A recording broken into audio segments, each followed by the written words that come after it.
Vous écoutez présentement dans vos douces petites oreilles. J'ai du temps pour discuter. Merci d'être là. Ouais, c'est Jet Stop qui discute. Ouais, c'est Jet Stop qui discute. Ouais, c'est Jet Stop qui discute. Ouais, c'est Jet Stop qui discute.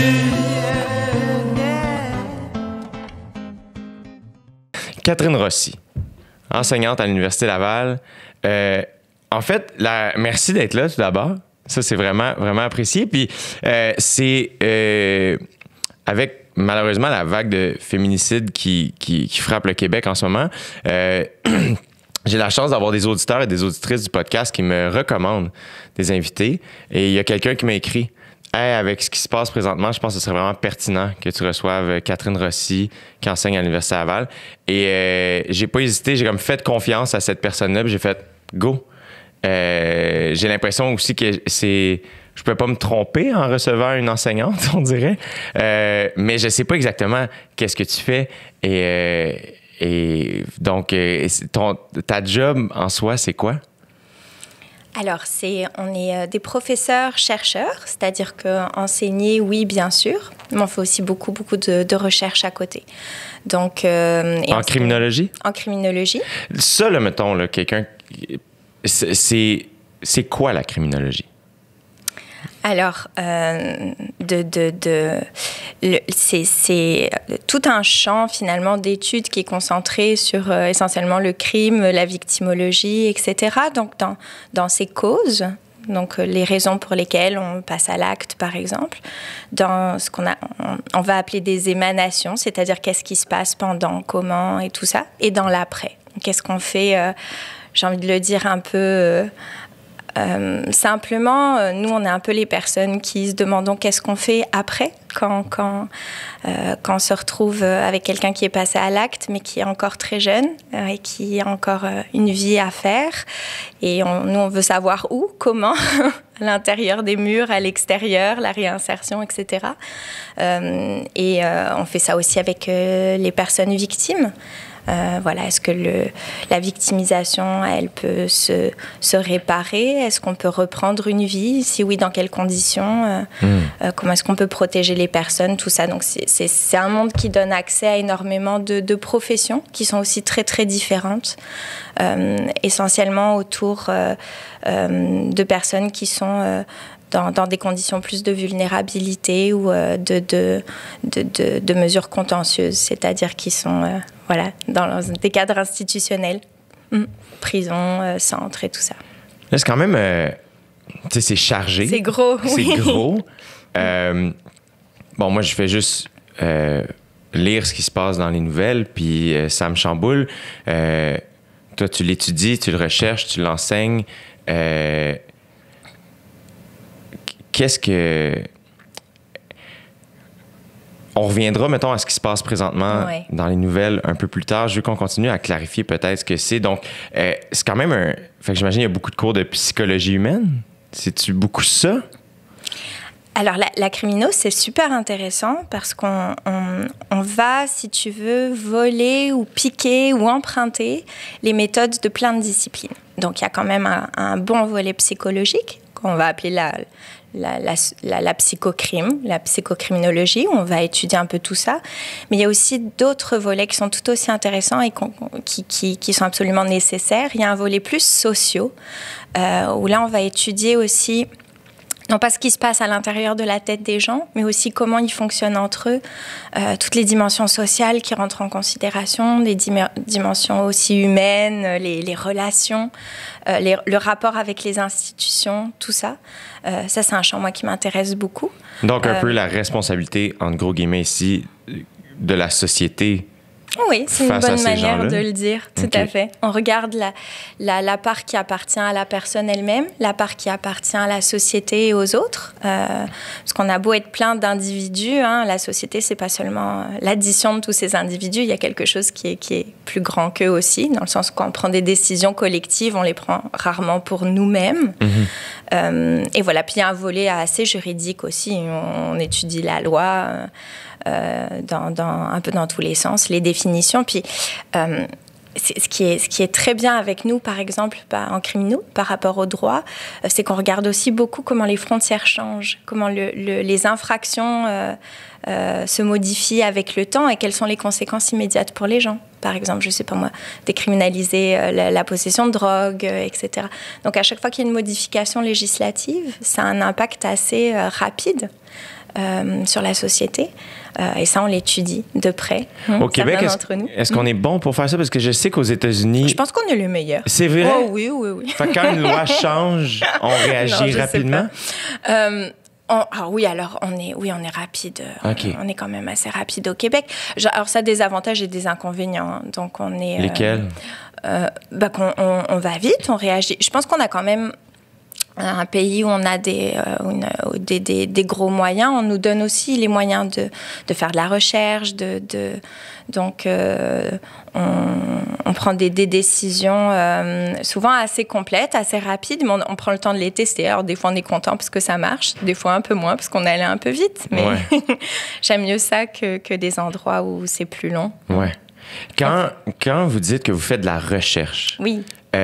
Dans ton cas à toi en criminologie, ça veut dire quoi? Est-ce que tu traites des patients? Est-ce que tu fais des entrevues? C'est quoi tu fais? Non, alors ça consiste vraiment à avoir des lunettes et passer sa vie sur des ordinateurs. Non, alors on a deux grandes formes de méthodologie. On a une méthodologie qu'on appelle quantitative. Donc, on fait énormément de statistiques. Certains d'entre nous, beaucoup plus que d'autres. Donc, on est souvent assez spécialisé dans une méthode. Les stats, on les fait à partir de plein de choses. Donc, ça peut être les dossiers des gens, effectivement. Donc, on n'a pas de patients ou de clients, mais on a leur dossier. Donc, on va chercher des données dedans et puis on fait des compilations, ouais. On essaie de voir des grandes tendances, faire de la prédiction aussi. On fait des stats aussi à partir par exemple, de dossiers judiciaires. Voilà, donc il y a toutes sortes de choses. Et on fait, d'un autre côté, ce qu'on appelle des méthodologies qualitatives. Et ça consiste à aller sur le terrain. Donc, on va rencontrer des gens, on va observer des institutions, leur fonctionnement. On peut, certains d'entre nous, on est spécialisé la consultation d'archives, par exemple, ou l'étude de lois, de règlements, de toutes sortes de documents préparatoires. Mm-hmm. Voilà. D'autres, on est des gens qui s'infiltreront sur le terrain. Donc, on va aller passer du temps dans une institution ou dans un monde en particulier, puis on va étudier comment ça se passe. Voilà. Donc, ça, c'est les grandes méthodes. Souvent, on fait un peu les deux. Donc voilà, moi j'aime bien toucher. Je suis meilleure plutôt dans une que dans l'autre. Laquelle? Mais on essaie de faire. Moi, je serais plutôt entre guillemets quali, c'est-à-dire j'irais plus facilement sur le terrain. Mais là, sur ma dernière recherche, je fais des stats aussi. Ok. On fait un peu les deux. Ça dépend. On choisit la méthode en fonction de l'objet de recherche qu'on a. Et là, tu fais des stats sur quoi dernièrement? Là, en ce moment, on étudie, dans le centre de recherche dans lequel je travaille, on est beaucoup dans les problématiques de la violence faite aux femmes, dont je suppose on va parler tout à l'heure. Ben oui, certainement. Oui, absolument. Voilà, puis je travaille aussi à accompagner des programmes, en fait, à la cour ou voilà, okay. Pour le ministère de la Justice. Puis là, dans tes recherches, parce que moi, j'ai juste... Je sais rien, OK? Moi, je suis un humoriste qui anime une télé-réalité. Là. Je suis très loin... Bon, c'est pas grand-chose non plus.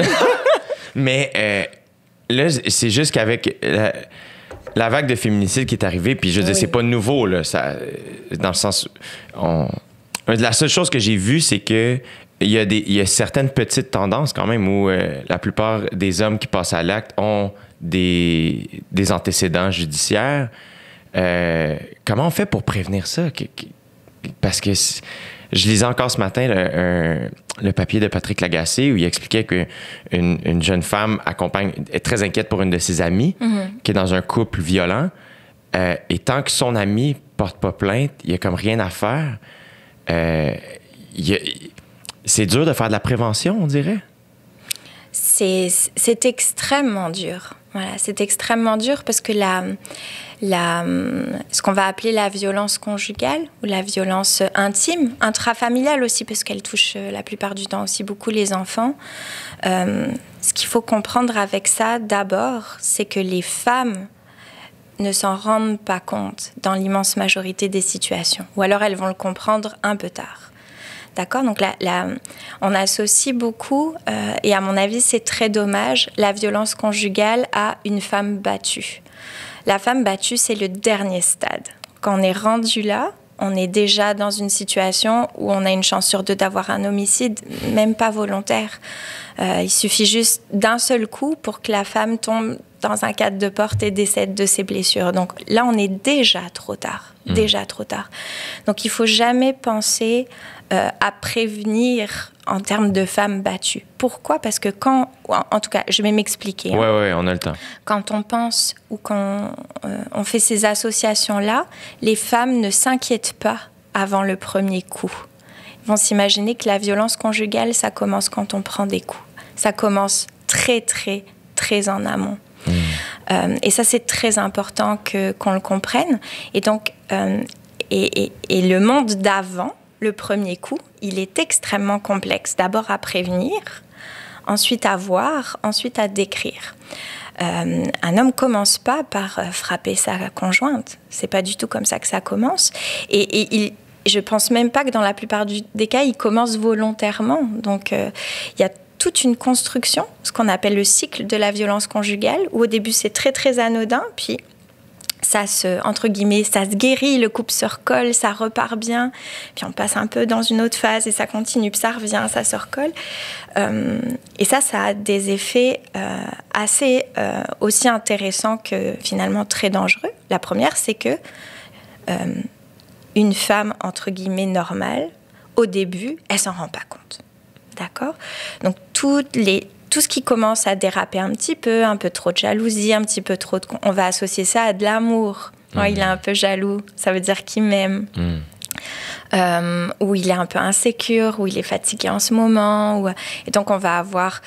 Je grossis énormément, on n'est pas toutes comme ça, nous les femmes. Là, je ne veux pas sortir des gros clichés non plus, mais on va avoir tendance très facilement à essayer de guérir la relation, au lieu de guérir entre guillemets, mais de la remettre droite et l'adoucir, au lieu d'avoir le réflexe de dire ok, ça ne matche pas lui et moi, puis il faut qu'on se quitte. Donc on va avoir un réflexe complètement contraire, c'est qu'on va vouloir rester dans la relation et la protéger au lieu d'y voir un danger. Parce qu'à ce moment-là, c'est de la violence plus psychologique. Ouais, mais c'est même pas encore de la violence, en fait. Je sais pas, après la définition de la violence, fouille-moi, c'est qui pourrait nous la donner ici, c'est assez large. Mais c'est comme ça que ça commence, en tout cas. Donc, c'est un peu psychologique, oui, c'est le début de ce qu'on va appeler une relation d'emprise. Donc, des petites insinuations, des petites... Avoir le contrôle un peu. Voilà. Exactement. Donc, ça va se faire un peu par l'économie, par exemple, une manière de vérifier les finances, de contrôler comment sert de la carte de crédit, etc. Ça, c'est... Je voudrais mettre une nuance importante. On n'est pas dans l'infraction, là, et c'est ça qui est compliqué. C'est qu'un homme qui demande à sa blonde « Qu'est-ce que tu as dépensé comme argent aujourd'hui ?» C'est pas un gars violent, là, on va pas mettre ça en prison, ça fait aucun sens. Et c'est ça qui est difficile, c'est à partir de quand ça commence à déraper. On sait pas trop, ça change dans chaque couple. Et c'est pour ça que la prévention, elle est compliquée. Et la prévention, elle est surtout pas pénale ou judiciaire. Ça sert à rien qu'on fasse des profils en disant si t'as les yeux de telle couleur et la face de telle couleur, méfie-toi, là, tu t'en vas. Ça marche pas comme ça du tout. C'est ça. Donc voilà, c'est aussi la manière dont le statut des femmes dans la société en général qui va faire que elles vont accueillir plus facilement certains comportements en les trouvant plus normaux, plus habituels, ou à vouloir les excuser, parfois les cacher, les banaliser. Alors que c'est des comportements qui se veulent problématiques. Qui vont facilement commencer à le devenir. Et on peut vivre je pense pas qu'il y ait un seul couple où il n'y ait pas une dimension problématique à l'intérieur. Donc, si on veut vraiment prévenir la violence conjugale, il faut arrêter le couple et l'amour. Ça va être beaucoup plus efficace, ce qui serait quand même pas une bonne idée. Et donc, il faut je pense, moi, ce qu'on est en train de réaliser en ce moment, et qui est le plus... Moi, ça me passionne, c'est qu'on commence à se rendre compte qu'il va falloir tous qu'on s'y mette. les gars, comment ils sont, de quoi ils ont peur, comment ça rejaillit peut-être sur la conjointe. Les femmes aussi, et les jeunes femmes surtout. Qu'est-ce qui est acceptable, pas acceptable, qu'est-ce qui peut être un signe, pas un signe. L'entourage, ceux qui voient pas, ceux qui se posent des questions, ceux qui ont des doutes, et les messages qu'on passe dans la société, beaucoup. Donc ça vient toucher la société au complet. Les messages, tu veux dire? La manière dont on en parle. Si on renvoie toujours le message que les femmes battues, on finit par les tuer, personne ne se sent concerné. Je veux dire, une femme se lève le matin, elle n'est pas battue, elle ne se dit pas que ça va arriver chez elle. Sauf que c'est le crime le plus démocratique au monde. C'est tous les milieux, ça peut popper n'importe quand. Et non, il n'y a pas de profil de l'agresseur en partant. Là, on ne peut pas... Non, c'est ça, non. Ça arrive à... Ça arrive à tout le monde. Voilà. Et il y en a beaucoup. Il y en a beaucoup, mais alors après, on peut le voir de deux manières. Soit on se dit que c'est trop gros et on laisse tomber, soit on s'attaque à la montagne. C'est ça la recherche, c'est s'attaquer à la montagne, mais c'est entre autres, à la fois. C'est pour ça que tu es là, tu sais, je pense.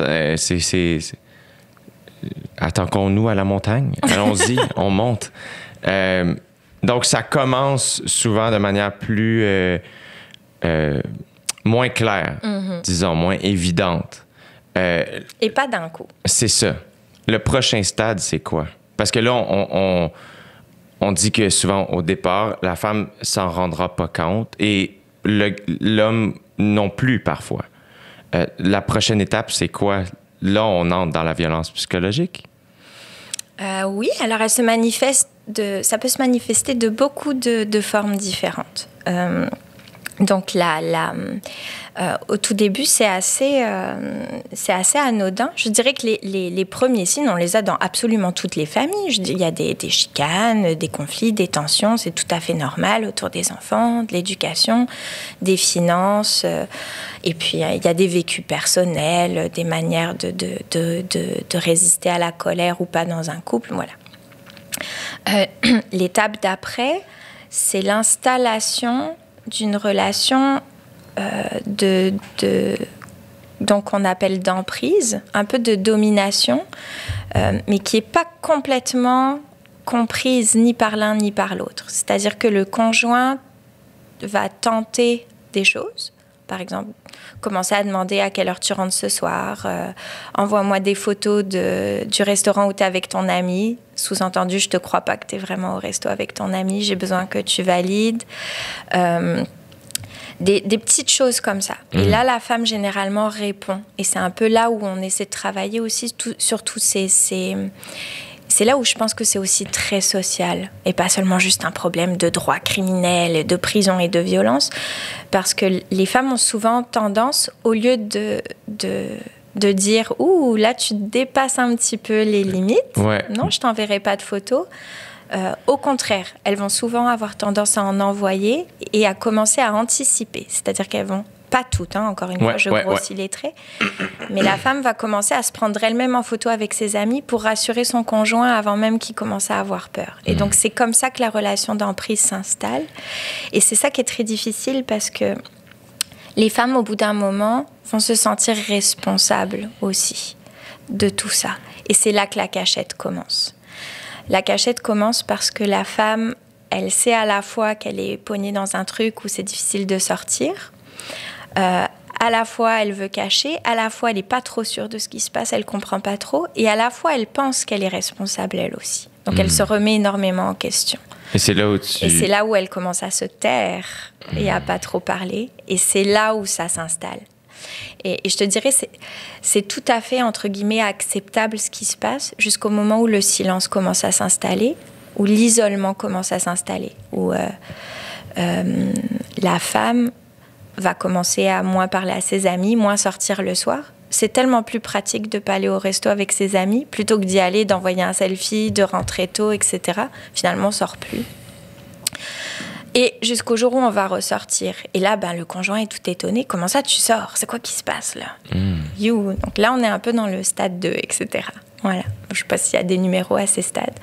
Et c'est comme ça, voilà, que ça s'installe. C'est ça qui est difficile à voir et à prévenir.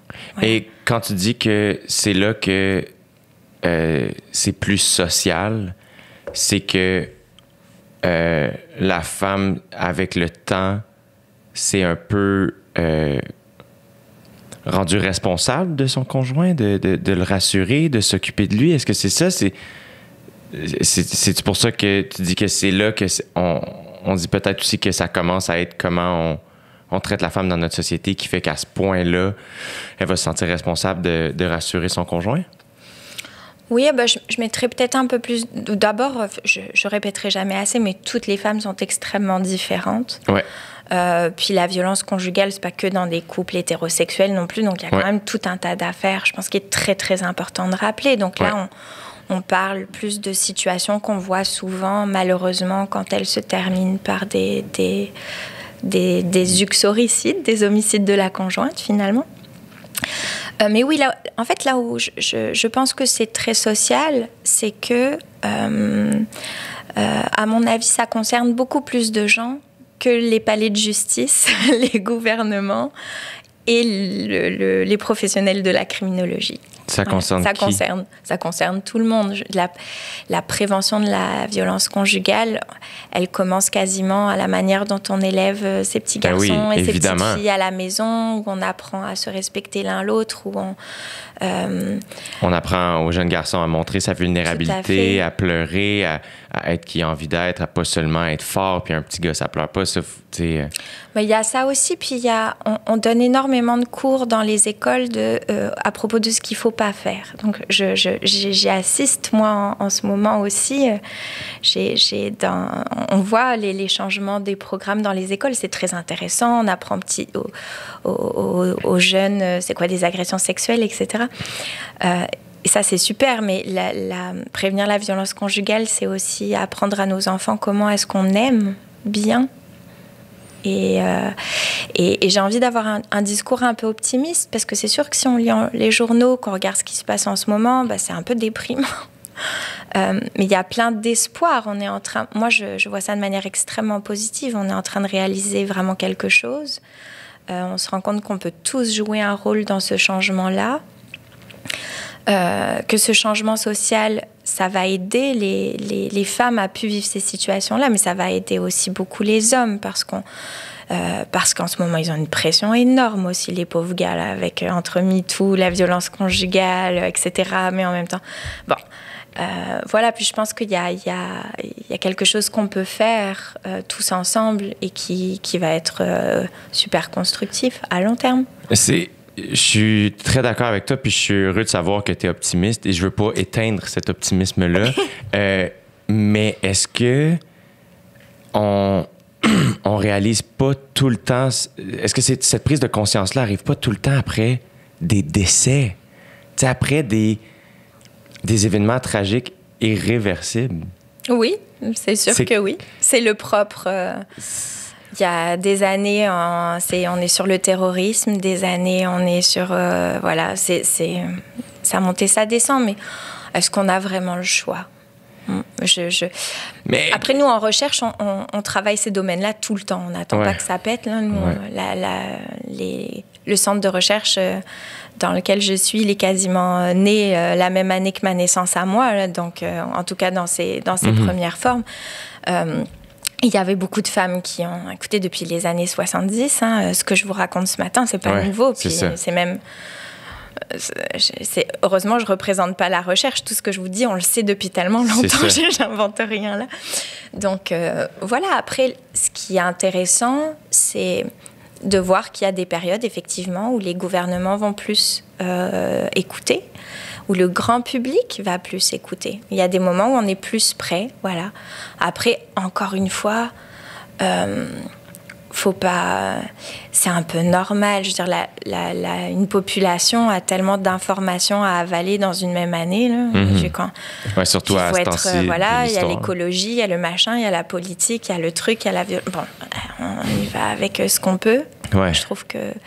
Voilà, déjà de donner accès à l'information comme tu es en train de faire, c'est nouveau et c'est génial. Je pense que c'est de notre devoir aussi, nous les chercheurs, de descendre un peu de nos tours d'ivoire, puis d'aller carrément vous aider à vous donner un coup de main. Ouais. Ben merci vraiment d'être là. Puis c'est vrai, je suis d'accord. Mais là, justement, le gouvernement a dit qu'il allait... le premier ministre Legault a mentionné en conférence de presse aux hommes d'arrêter d'être violents. Ils ont investi de l'argent. Mais est-ce que l'argent vraiment se rend? Puis là, je sais que tu ne représentes pas tout le monde. Donc, mais de ce que tu entends, est-ce que ça fait une différence? Est-ce que ça... Ben, s'il arrive pour de vrai, oui, ça va faire une différence, c'est évident. Et puis, je vais prendre une situation particulière qui est le sous-financement des maisons d'hébergement pour femmes victimes de violences conjugales. C'est un problème qu'on a depuis des années et des années. Donc, les personnes qui travaillent dans ces maisons réclament depuis tellement longtemps d'avoir des moyens, des chambres, ne serait-ce que pour héberger ces femmes qui... il n'y a pas assez de place pour le monde qui appelle. Hein. Donc ça va déjà être un immense soulagement. Après, c'est sûr que ça ne suffira pas.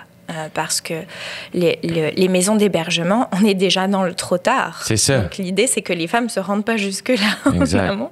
Mais bon, je ne pense pas jamais qu'on parviendra dans une société où on pourra les faire disparaître. Le but de la criminologie, si vous voulez savoir ce qu'on fait dans la vie, on essaie de faire en sorte qu'on n'ait pas besoin que ça existe. C'est ça! Wow! Voilà. Mais c'est vaste projet. En attendant, on est malheureusement bien assez nombreux je vous souhaite que votre job disparaisse, la gang. Ce serait... Après, c'est l'humanité, ça a quelque chose de... le crime, la maladie, on serait pas... Ça nous définit aussi, je crois. C'est fou, hein? C'est fou aussi comment c'est ancré... Je sais pas, j'y pensais ce week-end, puis j'étais comme, mon Dieu, on est des animaux, là. Tu sais, c'est tellement animal. Oh, bah oui, mais non. Non? Bah oui, c'est animal. Je crois pas. Non? Non. Être agressif, est-ce que ça... C'est là où, aussi, dans l'investissement, en effet, ça part à la source, c'est-à-dire comment on s'éduque, comment on éduque aussi... pas juste, évidemment, en couple, comment aimer, comme tu disais tantôt, mais aussi comment gérer ses émotions. Moi, je pense qu'une société dans laquelle on s'assoit pour parler de ça, déjà en partant, c'est la preuve qu'on n'est pas des animaux. Ouais. Voilà. Qu'on n'arrive pas à tout enlever, je comprends, mais on fait déjà tous tellement d'efforts. Moi, je ne veux pas avoir un discours angéliste, là. On a de quoi travailler pendant 1000 ans encore. Hein. Ouais. Mais c'est... Voilà, on avance. Alors, je ne sais pas si on avance encore dans les moyens, mais... on avance. On ne va pas déprimer tout le monde, mais oui, on va avancer. Voilà, on ne la guérira pas, hein, la violence conjugale. Il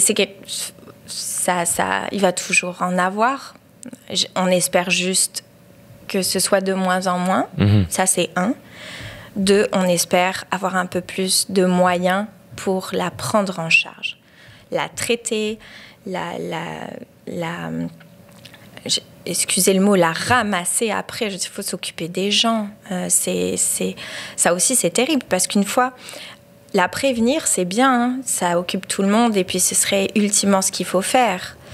Mais quand les gens sont déjà victimisés, faut pas les laisser dans cet état-là. Je veux dire, après une femme qui est violentée, qui est plus chez elle, qui est en hébergement, qui a les enfants, comment vous voulez que ça se transmette pas, ses stress et ses angoisses à ses propres enfants, à son propre entourage? Donc, la prévention, c'est malheureusement ou très heureusement, ça aussi, c'est aller s'occuper des gens à qui il est déjà arrivé quelque chose. Pour pas que ça se reproduise, pour pas que ça génère après ça les fout en l'air, ces vies-là. Donc, puis si on veut qu'à un moment donné arrêter le cycle, il va falloir qu'on commence à s'occuper des gens après aussi et pas seulement avant. Donc, il faut faire les deux. Et ça s'arrête, ce cycle-là? C'est possible d'arrêter? Oui, il y a des gens pour qui ça arrête, il y a des gens pour qui ça arrête pas, et il y a des fois où ça arrête, mais pas grâce aux gens. Je veux dire, on arrête aussi parce qu'il y a tout un tas de mécanismes d'intervention qui permettent de séparer les personnes. Il y a plusieurs moyens d'arrêter ça. Comment? C'est quoi les mécanismes? Ça part de la prison à l'extrême d'un côté, à des formes de séparation plus douces de l'autre côté, avec des formes de réparation ou par le dialogue ou par d'autres choses. Donc ça dépend tellement des situations, de la gravité des cas, et ça dépend aussi de la loi, parce qu'il y a heureusement des lois qui nous permettent à un moment donné de savoir qu'est-ce qu'on peut faire, pas faire, et où est-ce qu'elle est la limite. Est-ce que la loi est trop loin dans le cycle de la violence, tu crois? Ou ce serait... Ah, quelle bonne question. Juridiquement, non, on ne peut pas la mettre beaucoup en amont. C'est ça. Je veux dire, ce serait une société dans laquelle, au premier texto contrôlant, on aurait des problèmes. Ce serait absolument atroce. Ouais, on ne peut pas se rendre là. On a le même problème à faire comprendre ça dans le cadre de MeToo. À partir de quand c'est une sollicitation amoureuse, à partir de quand ça devient une espèce de harcèlement, c'est la question la plus difficile et la plus intéressante aussi. Donc, moi, je suis... Après, on est tous un peu différents dans la recherche. Moi, personnellement, je suis contre le fait que les lois englobent plus de comportements. Pourquoi?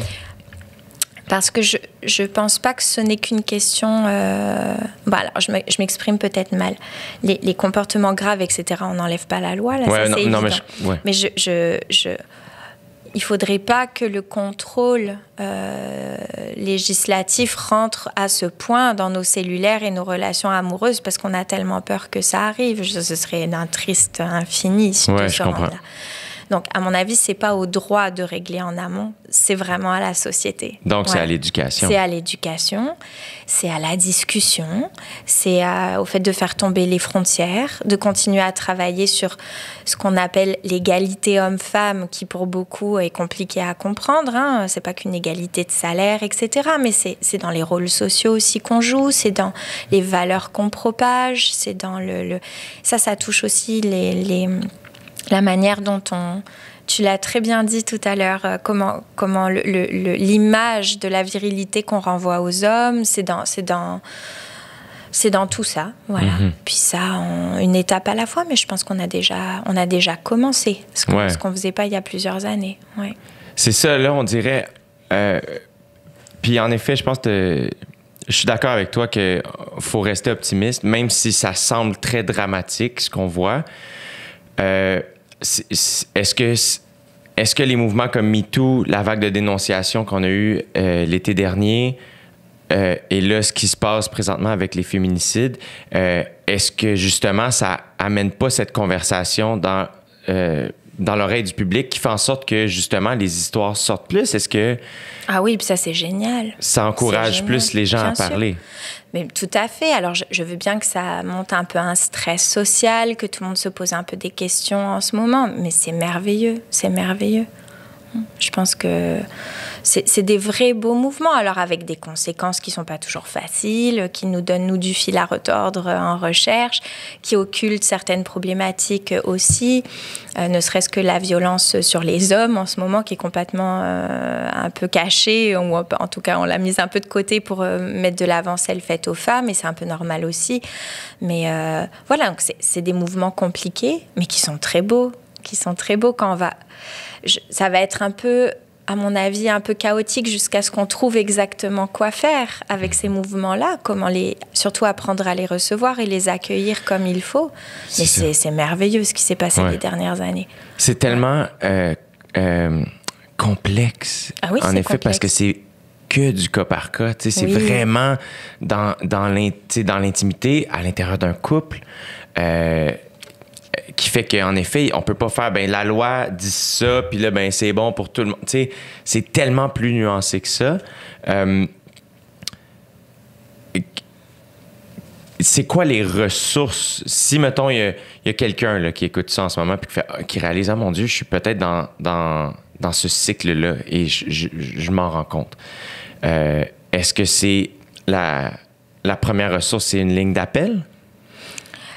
Oui. Ça, je vais les lister toutes. Mais d'abord, je voudrais dire, on a un réseau d'intervention qui est merveilleux.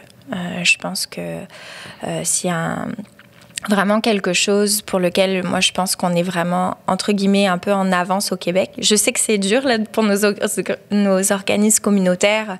Il y a beaucoup de sous-financement, etc. Mais on a des personnes tellement engagées. Voilà. Je pense que c'est un réseau qui mérite vraiment d'être rendu visible. Il y a plusieurs ressources qu'il faut appeler immédiatement. Oui, le réseau d'appel. Il y a un réseau qui s'appelle en fait SOS violence conjugale. C'est pas plus compliqué que ça. Juste taper ça dans Google, ça pop tout de suite. Ouais. Voilà. Et après, elle s'occupe de tout, de vous référer, etc. On appelle ce réseau, qu'on soit un homme, qu'on soit une femme, qu'on soit la victime ou n'importe quoi. D'accord, ouais. Qu'on soit jeune, qu'on soit moins jeune, ça n'a aucune importance. Et c'est important aussi d'appeler, même si on n'est pas sûr, même si on ne sait pas, même si on est juste un témoin. On ne reste pas avec des questions, pas dans un domaine pareil. On appelle, ils sont là pour ça. Vous n'êtes même pas obligé de donner votre identité. D'accord? Vous appelez pour n'importe quoi, même par curiosité. Ouais. Mes collègues de SOS vont pas être contentes parce qu'elles vont recevoir plein d'appels, mais je l'espère de tout mon cœur. Ben oui. Mais on appelle aussi pour poser des questions. On n'appelle pas quand c'est trop tard. On appelle avant, quand on n'est pas sûr. C'est ça. Et même si c'est juste de la curiosité, et même si c'est pas pour nous, c'est pas grave. Au pire, c'est un appel. Voilà, ça coûte rien, ça dérange personne et c'est fait pour ça. Voilà. Il y a aussi il y a tout un réseau. Voilà. Il y a le réseau de ce qu'on appelle les centres d'aide aux victimes d'actes criminels, qui fait un travail fantastique. CAVAC, CAVAC, pareil. Vous tapez ça sur Google, vous appelez le premier numéro qui passe. Et ces personnes aussi aident autant la victime que l'agresseur. Non, elles n'aideront pas l'agresseur. Non, c'est ça. Non, mais elles vont référer. Voilà. Ce qui est très important de comprendre, téléphoner. Ouais. Puis si vous n'êtes pas au bon endroit, on va vous donner où est-ce qu'il faut appeler. C'est pas plus compliqué que ça. Voilà. Il n'y a aucun geste, il n'y a aucune conséquence négative au fait de poser la question. Et c'est ça qu'il faut qu'on fasse. Et c'est ça, sortir du silence. D'accord? Ça commence par ça. Ça commence par soi. Poser les questions, tout simplement. Et pas si on est une victime ou si un agresseur. Si on est n'importe qui, on est une petite sœur, on est une collègue, on a un prof qui voit des trucs qui n'est pas sûr. Voilà. On appelle. Ouais. Et donc, juste pour ça, oui, ce serait bien que ces centres soient un peu plus financés, aidés, qu'on puisse avoir du personnel. Il y a aussi la même chose pour les victimes d'agressions sexuelles. On a tout le réseau de ce qu'on appelle les CALAX, les centres d'aide et de lutte contre les agressions à caractère sexuel. Vous n'êtes pas sûr, n'importe quoi, c'était tu ma brassière, mon doigt de pied, m'as-tu mis la main dans le dos, appelez. Ouais. On se débrouille après. On va vous référer, peu importe. Voilà. Et ça, déjà, ça fonctionne très bien. Et ensuite, on vous réfère. Donc, ça, c'est ce qu'on appelle tout le réseau un peu de j'ai envie de dire première ligne, mais c'est l'immédiat. Ouais. Après, il y a tout un réseau d'accueil. Ouais. D'accord? Les fameux CAVAC vont vous accueillir, vont vous prendre en charge, vous donner beaucoup d'informations, vont beaucoup vous aider si vous partez dans le système de justice avec ça, etc., si ça s'en va à la police. Les autres organismes vous accueillent, même si vous ne dénoncez pas. Wow. D'accord? Ça, je veux que tout le monde comprenne bien ça. Vous pouvez être aidé, être soutenu, même si vous ne dénoncez pas, même si vous ne dites même pas votre nom. Wow. D'accord? J'ai déjà testé juste pour voir avec mes étudiants. On a appelé un de ces organismes au hasard et on n'a pas dit le nom. C'était une vraie situation. Hein? On n'a pas fait de... Ouais. Et il y a moyen vraiment, allez juste téléphoner. C'est des pros, c'est des pros, c'est des pros. Oui, waouh! Mais oui, et puis ça existe depuis des années. Je suis quand même contente qu'en 2021, on commence à parler de tout ce beau monde. Parce que j'imagine qu'il y a une partie... À chaque fois qu'on lit ça aussi, des fois, il faut... tant on peut être empathique à une situation, mais je peux pas comprendre à 100% ce que ces personnes-là vivent, mais il faut pas oublier que si ça se passe à l'intérieur d'un couple, quand on parle de violence conjugale, des fois c'est dur à comprendre, mais il y a de l'amour qui fait qu'il y a des gens qui veulent pas porter plainte, puis il faut pas les juger pour ça, il faut au contraire les accompagner, tu sais. Tout à fait. Puis les sortir de ce cycle-là malgré tout. Est-ce que j'ai reçu des journalistes qui ont fait des documentaires ou qui ont fait des recherches ou qui ont écrit des articles sur différentes situations de violence. Et on a souvent parlé du système juridique comme étant quand même assez rigide. J'ai reçu Émilie Perrault qui va sortir un documentaire qui s'appelle La parfaite victime, où ils ont proposé qu'il y ait comme un système juridique comme spécialement pour les violences faites à caractère sexuel. Et le système juridique était très, très, très fermé à ça.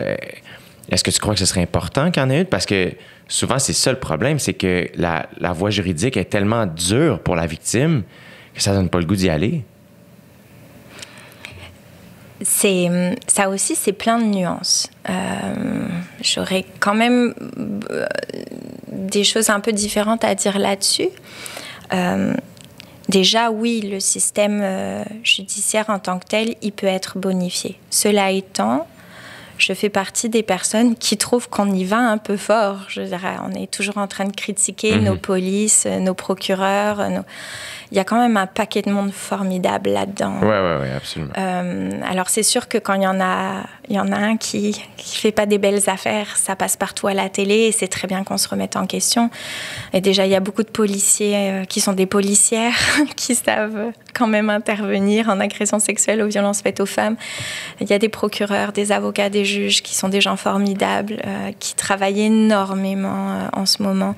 On a des équipes au ministère de la Justice qui font un travail de reconstruction, de démêlage de fils qui vaut vraiment la peine d'être salué, plébiscité. Donc, le monde travaille quand même. Enfin, moi, j'aime pas trop dire que le système de justice, il est monstrueux, etc. Bon. Après, oui, il y a plein de défauts là-dedans qu'on peut arranger. Ça, c'est sûr. On y travaille. On a encore beaucoup de ce qu'on appelle des réflexes punitifs, de manière de voir l'intervention judiciaire qu'on pourrait peut-être un peu moderniser, assouplir, comprendre, mettre un peu plus en lien avec tout ce qui se passe dans la vraie vie des gens. Par exemple, il n'y a aucun moyen de trouver ça agréable pour une victime d'actes criminels de passer à travers un procès pénal. Il n'y a rien de pire que ça, en fait. Ouais. Donc, d'aller témoigner, c'est difficile. De comprendre qu'on ne sera qu'une preuve, c'est difficile, etc. Donc, l'idée de créer des tribunaux adaptés, elle est vraiment pas mauvaise. Oui, voilà. Cela étant dit, c'est un gros chantier, c'est une grosse réflexion. C'est une réflexion aussi parce que faut quand même pas que ça débalance complètement les droits de la défense. On veut pas tomber dans l'extrême où le premier gars qui vous envoie un texto pour vous cruiser finit avec une plainte ou une menace. On veut pas tomber dans cette société-là non plus. Est-ce qu'on est vraiment à risque? Parce que souvent, dans ces mouvements-là, on va entendre des gens... à tort ou à raison, là, dire « Hey, tu sais, là, faut pas que ça déborde, faut pas qu'on tombe de l'autre côté. » Est-ce qu'on tombe de l'autre côté? Ça arrive-tu souvent des personnes qui vont porter plainte alors qu'elles n'auraient pas raison de le faire ou qui vont dénoncer? Puis, tu sais, ça arrive-tu assez souvent pour qu'on le mentionne ou c'est vraiment un mini pourcentage et on met beaucoup d'importance là-dessus qui vient peut-être faire de l'ombre à des personnes qui ont besoin d'être entendues? Oui, c'est quand même pas le plus gros pourcentage. Et effectivement, oui, ça vient faire de l'ombre à des personnes qui auraient vraiment besoin d'être entendues. Mais ça reste le droit, ça reste possible. Et c'est la balance de la justice, c'est-à-dire cette véritable image de balance entre les droits de l'un, les droits de l'autre. Mais je pense que c'est pas tant ça qu'elle veut dire, cette balance-là, mais entre la manière dont une société peut surveiller et punir et en même temps, d'un autre côté, préserver nos libertés. C'est cette balance-là qui est difficile à gérer. Ouais. Et ça, on a les moyens qu'on a pour ce faire. Donc, tu veux savoir c'est quoi la crimino, le droit, c'est ça qu'on fait en recherche à longueur de journée, se poser perpétuellement la question de cette balance-là. Quand est-ce que c'est trop, quand est-ce que c'est pas assez, et c'est un perpétuel jeu de... Ouais. Parce qu'en effet, c'est ça, des fois, on va souvent dire en tout cas, j'ai souvent entendu, on aime mieux avoir quelqu'un d'innocent... pardon, d'avoir quelqu'un qui a fait quelque chose de mal à l'extérieur qu'avoir un innocent à l'intérieur des murs d'une prison. Ouais, je sais pas si c'est... ça, c'est aussi des manières de parler qu'on entend beaucoup, plus de manière générale. C'est des dimensions qui... Je vais le dire autrement, mais la crimino, le droit, c'est pas des domaines où c'est facile d'être pour ou contre. Genre, on peut pas arriver avec un discours qui commence par « ça fait dur » ou « c'est un scandale ». Genre, déjà, c'est mal parti quand on parle comme ça. Ouais. Donc, faut essayer de travailler un peu plus en analyse. C'est-à-dire qu'arrêter de se demander si on est pour ou contre. Moi, j'essaie de pas me lever le matin en me disant « je suis-tu pour, contre ?» J'essaie de regarder ce qui se passe, puis qu'est-ce qu'on peut faire. Ouais. Puis essayer c'est un peu ça la recherche, c'est d'essayer de voir le mur en avant, de mettre avant les autres pour être capable de prévenir tout le monde en disant « wow, si on continue trop ce bord-là, on risque de... » C'est vraiment ça qu'on fait, qu'on essaye en tout cas. Ouais. Je prétendrai même pas que j'y arrive, mais c'est ça qui est difficile aussi dans ce milieu-là, c'est que j'ai l'impression que les fois où vous y arrivez, vous le savez jamais autant que les fois où ça n'a pas fonctionné. C'est ça qui est difficile, j'ai l'impression. Bon, on y arrive quand même quelquefois. C'est ça, vous y arrivez, mais c'est pas aussi clair que lorsque il y a un décès. Ah oui, non, ça c'est qu'à l'inverse, comme les vies que vous sauvez. Ben, nous, on sauve pas de vie, mon Dieu. C'est les gens sur le terrain qui les sauvent, les vies. Ouais. Nous, on essaye de faire un portrait de ce qui se passe. C'est pas, très humblement pas mal tout ce qu'on est capable de faire. Je pense essayer juste... l'immense majorité d'entre nous, les chercheurs, on essaie juste, en tout cas en sciences humaines, sociales, si déjà on arrive à refléter le moins mal possible ce qui se passe, on a déjà fait une grosse partie du boulot. Après, on n'est pas des décideurs. Ouais. On peut montrer les risques, on peut montrer les espoirs, on peut montrer des idées, on peut faire tout ça. Et c'est aussi pour ça qu'on n'est pas ceux qui prenons les décisions ultimement, parce qu'on ne peut pas... ça prend tout ce monde-là. Après, ceux qui ont le courage de faire... les fameuses avancées, les changements légaux, ça c'est plus au niveau des décideurs que ça se passe, quels qu'ils soient. Puis alors après, et le plus, je vous dirais ceux qui sont le plus dedans, c'est ceux qui mettent ça en pratique. Et c'est les intervenants, le personnel de justice, le personnel, les professionnels du milieu communautaire. Voilà. Et puis il y a une grosse partie qui est le système de justice, mais il y a une grosse partie autour du système de justice. C'est ça l'affaire, mettons, ce qui peut pas passer par le système de justice, mais qui demeure quelque chose qui n'était pas correct. Qu'est-ce qu'on fait avec ça? Ça, il y a plein de choses. Et on n'est pas encore complètement égal partout dans la pensée à ce niveau-là. Donc, il y a d'abord le fameux système communautaire. Vous appelez pour demander de l'aide. On peut se faire aider même si on ne dénonce pas. Ouais. Ça, c'est très important. Ouais. On va vous accompagner dans la dénonciation par après, mais on commence toujours par demander de l'aide. Il y a aussi beaucoup de possibilités de ce qu'on va appeler la justice réparatrice. Donc, et ça, je parle pas, on n'est pas en violence conjugale ou en agression sexuelle dans les cas graves, là.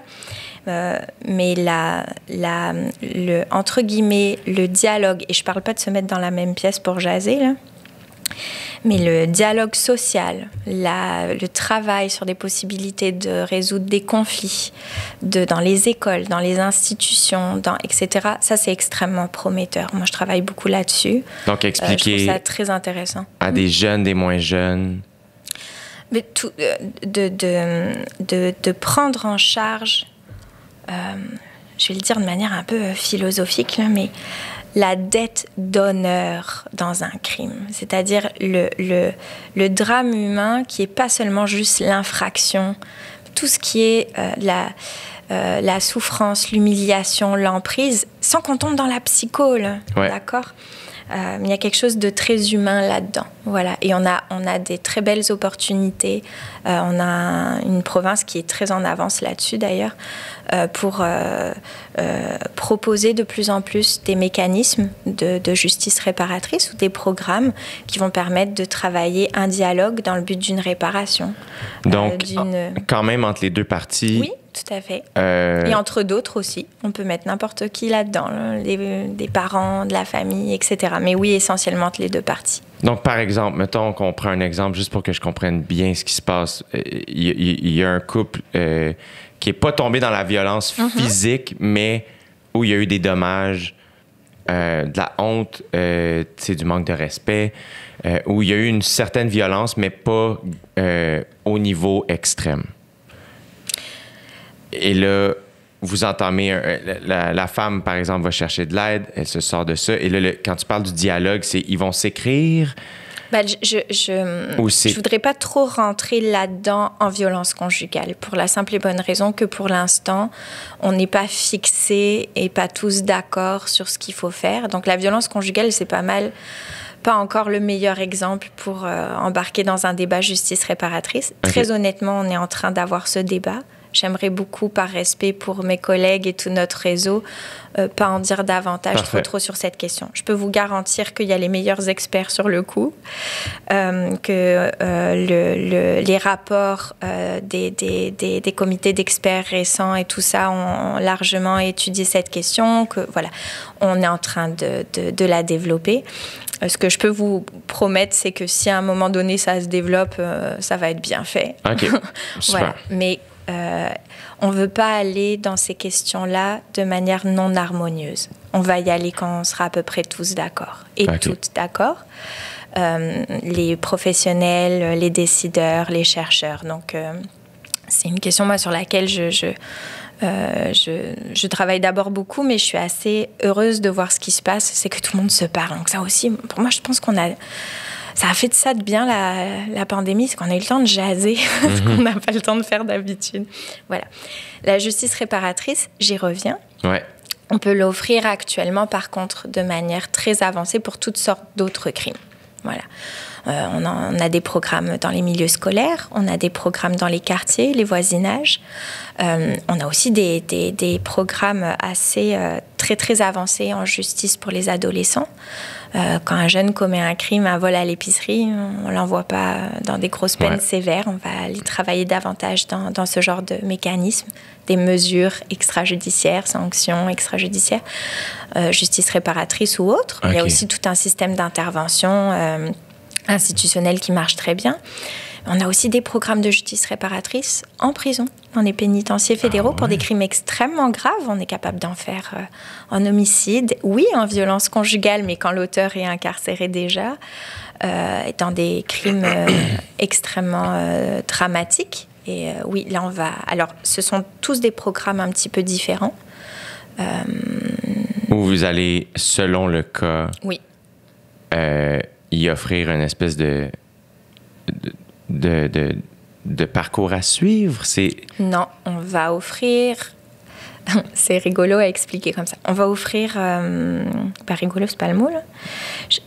Ce que ces programmes offrent, c'est du dialogue. Et on ne parle pas d'une conversation dans la même pièce, je précise. C'est des réponses aux questions que la victime se pose. C'est des possibilités pour l'agresseur d'aller au fond des choses. C'est une possibilité de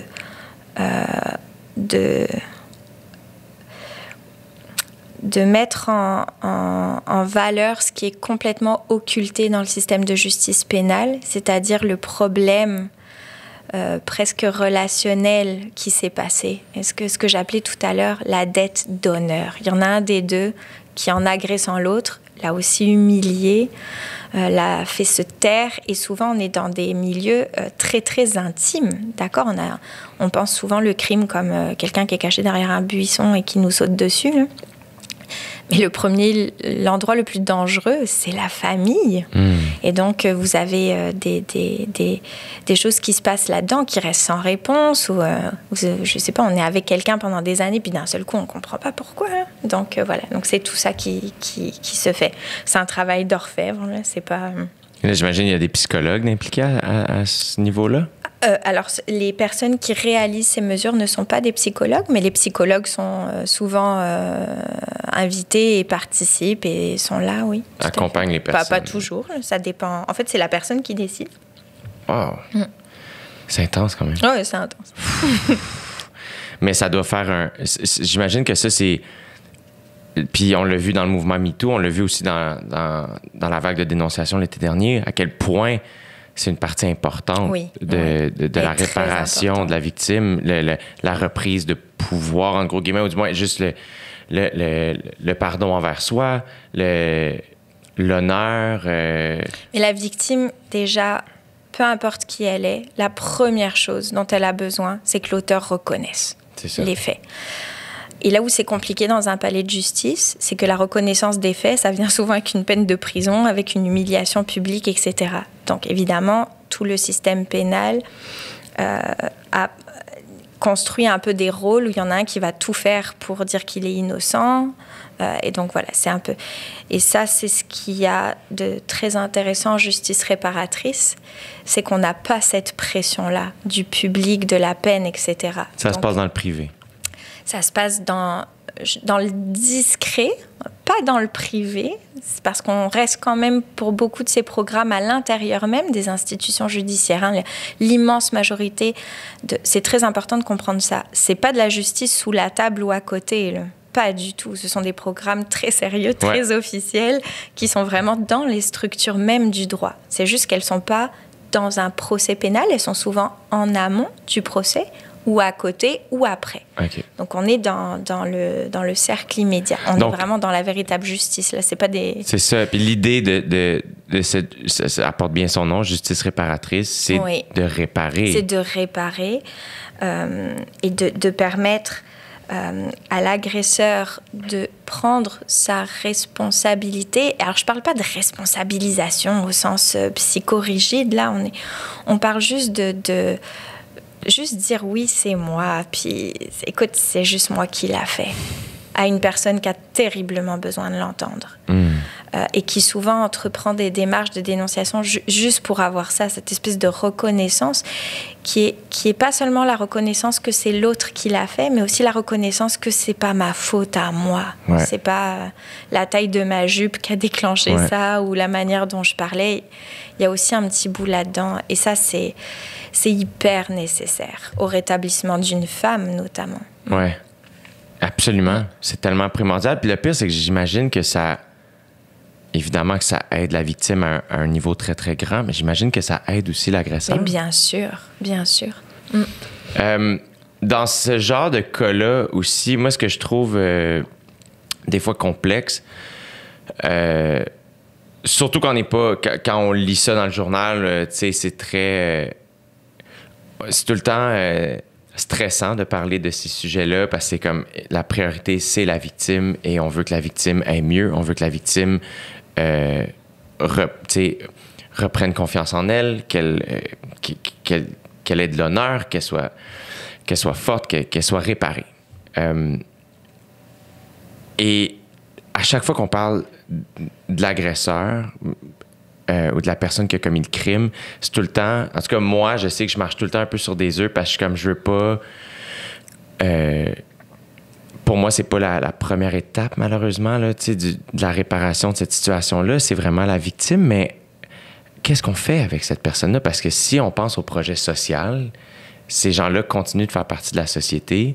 Évidemment que là, il est trop tard pour... Tu sais, quand on peut revenir à parler d'éducation pour les jeunes, ce qui est comme la source du problème, mais une fois que le mal est fait, on parle souvent de réhabilitation. Moi, le premier, je vais dire, je crois à la réhabilitation, mais des fois, j'ai un malaise avec la réhabilitation. Je pense que lorsque la personne passe à travers le système de justice, qu'elle va en prison, qu'elle fait du temps, on dirait que c'est plus clair. C'est comme elle a fait son temps, elle a été accompagnée, s'ils l'ont libérée, souvent on va dire qu'ils sont libérés trop rapidement. Tout ça aussi, je connais pas ça. C'est ce que j'entends. Est-ce est-ce qu'on croit à la réhabilitation? J'ai lu un article dans le journal la semaine dernière où il y a un homme de 70 ans passés qui a raconté son histoire, où il y a des décennies, il a commis l'acte de tuer sa partenaire, puis il a été en prison. Il semble être guéri, du moins de ce que j'ai lu dans l'article dans la presse. Puis il a raconté son histoire pour montrer aux gens aussi que ça se peut, ça. Comment ça fonctionne? C'est complexe, c'est touché, c'est... Ah oui, c'est complexe. On aime bien dire ça chez nous. Je grossis aussi encore beaucoup, mais sortir de prison, c'est pas dur. Ce qui est dur, c'est de rentrer dans la société. Ouais. La réinsertion, la réhabilitation, ça prend 2 choses. Ça prend un gars qui veut reprendre une vie, ça prend une société qui le laisse faire et qui l'accueille. Et souvent, on a un des 2 bouts. Et c'est difficile d'avoir les 2 en même temps. C'est pas impossible, hein. Ouais. Heureusement, on y arrive. Donc, quand quelqu'un commet un crime, même le pire de tous, c'est jamais qu'1 heure ou 2 dans une vie, hein, ou quelques mois. Ce que tu appelles croire en la réhabilitation, c'est de lui donner les moyens peut-être d'essayer de se remettre dans la vie sociale et de recommencer à réintégrer les valeurs. Ça, c'est possible que si la personne a envie de le faire, se donne les moyens de le faire. Il faut aussi lui donner envie et il faut qu'on soit d'accord avec le fait de lui donner envie. Que le problème de la prison, c'est que si tu veux réhabiliter quelqu'un, c'est la moins bonne idée. Si je te prends toi, que je t'envoie en prison 2 mois, tu vas pas ressortir dans un bon état nécessairement, là, même si t'as pas fait grand-chose. Ouais. Par contre, si je t'envoie pas en prison du tout, ben, ça se peut qu'au niveau de la société, ce soit difficile à avaler quand même. D'accord ? Ouais, exact. C'est compliqué pour quelqu'un d'accepter le fait qu'il n'y ait pas de conséquences et c'est extrêmement compliqué. En plus, si on prend en considération tout ce que la victime, elle paye, parce qu'elle en a des conséquences et elle ne porte pas ses conséquences. C'est ça.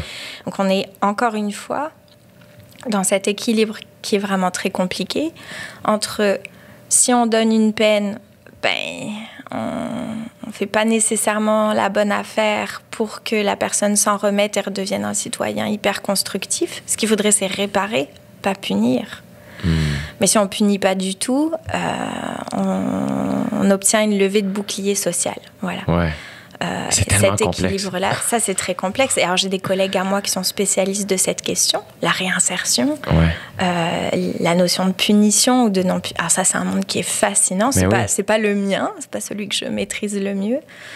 Mais j'ai une grande admiration pour mes collègues, à cet égard. C'est une question qui est fantastique. C'est de la crimino pure. Oui, c'est ça. Mais je trouve que c'est ce qui est le plus difficile, on dirait. Et c'est ça qui est particulier parce que je sais pas c'est quoi aller en prison, mais je peux juste m'imaginer que c'est vraiment, vraiment loin d'être génial. Et puis, c'est toutes les mesures autour. Je veux dire, après, on parle de la prison, mais on a toutes les mesures à l'extérieur, en communauté. Ça va du travail au couvre-feu, en passant par la probation, avec toutes les mesures entre les deux, les semi-libertés, etc. Donc, c'est un monde qui est très, très large. Ouais. Mais la réhabilitation. Pour toi, c'est quoi du meilleur de ta connaissance, là, tu sais, ou ce serait quoi la meilleure manière de... Mais mon cher, si j'avais une réponse à cette question, je serais déjà milliardaire. Ouais. Mais c'est tellement... Parce que moi, c'est ce que je trouve le plus difficile, des fois, dans la vague de dénonciation, c'est quand on sait que quelqu'un a fait quelque chose, mais justement qu'il n'y a pas de punition, et que aussi... Fait que, comment on fait pour être en paix avec ça? Comment on fait pour être sincère quand je dis que je crois à la réhabilitation, si dans le fond je suis un peu en colère ou puis là je dis moi là, mais dans le sens de la société, tu sais, comment on gère ça?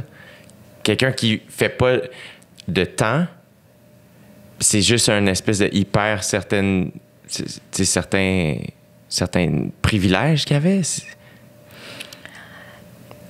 La réponse à ça, je dirais la moins pire, c'est qu'il faut décomposer tous les petits problèmes.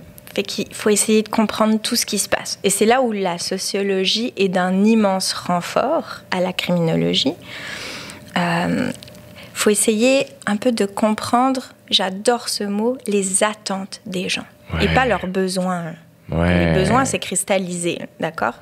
T'as besoin d'un verre d'eau, ça dure 2 minutes. Mais tes attentes. Donc, il y a les attentes de l'infracteur, de l'agresseur, les attentes de la victime, de leurs proches et les attentes de la société. Et les trois n'ont rien à voir, les unes avec les autres. Je prends juste la victime. Quand une victime dénonce, c'est généralement pas pour la peine. Ce qu'elle veut, c'est que ça arrête. C'est ça qu'elle veut, la plupart du temps. En tout cas, immédiatement. Comment est-ce qu'on doit arrêter ? Déjà, c'est une première question et on peut s'amuser longtemps avec celle-là. Donc, est-ce qu'on arrête, on met fin à un problème en le rendant visible, en le rendant public, en le rendant... Les femmes qui ont dénoncé pendant MeToo et qui se sont retrouvées 10 fois plus victimisées sur les réseaux sociaux, c'est assez intense. Je dirais, d'un côté, on dit aux femmes, allez-y, dénoncez, puis dès qu'elles dénoncent, on se moque, on les roule dans la boue, etc. On les accuse de vouloir humilier l'infracteur. Enfin, ça n'arrête pas. Là. Donc, ça. Déjà, juste avec ça, je pense qu'on peut travailler très, très longtemps. L'infracteur, c'est pareil. Donc, qu'est-ce qu'on veut faire avec ? Est-ce qu'on veut le récupérer ? Est-ce qu'on ne veut pas le récupérer ? On veut lui donner une chance, mais oui, mais non. Voilà. Donc, tout ça, et la société, enfin, jusqu'à où elle est prête, quelque part, à supporter la surveillance ou l'omniprésence de beaucoup d'injonctions dans le but de pouvoir se protéger. Parce que ça aussi, c'est une question terrible. Si vous voulez qu'il ne se passe plus rien, on met juste des caméras partout, on enregistre tout le monde, on surveille tout le monde et on tombe dans ce que tout le monde connaît, ce qu'on appelle le contrôle. Et personne ne veut aller là non plus. Non. Donc voilà. Alors, ça n'est juste qu'une histoire d'équilibre. Voilà. Et en criminologie, je pense que ce qui est important, c'est qu'il y ait plein de points de vue différents. Dès qu'il y en a un qui commence à avoir trop raison, on commence à faire des bêtises. Je pense que la magie de cette discipline, c'est qu'on essaie de concilier toujours des points de vue un peu opposés, des idées différentes, et on travaille à l'équilibre. On essaie de garder un espèce de plateau stable et d'essayer de faire avancer les choses toutes et tous du mieux qu'on peut. Mais là-dedans, mettons, dans ce désir d'équilibre-là entre les attentes de la victime, de l'agresseur et de la société, la priorité, est-ce que c'est les attentes de la victime? Je te renvoie la question. La priorité pour qui? Pour toi? Pour moi? Peut-être pour la société, je sais pas. Tu sais, c'est quoi... Parce que c'est quoi le souhait derrière ça? C'est que cette personne-là... c'est que les deux personnes concernées soient des humains fonctionnels pour que la société le soit aussi. C'est tout ça? Là, je saurais pas te répondre. D'abord, je pense que le souhait social, entre guillemets, il change tout le temps. Il évolue.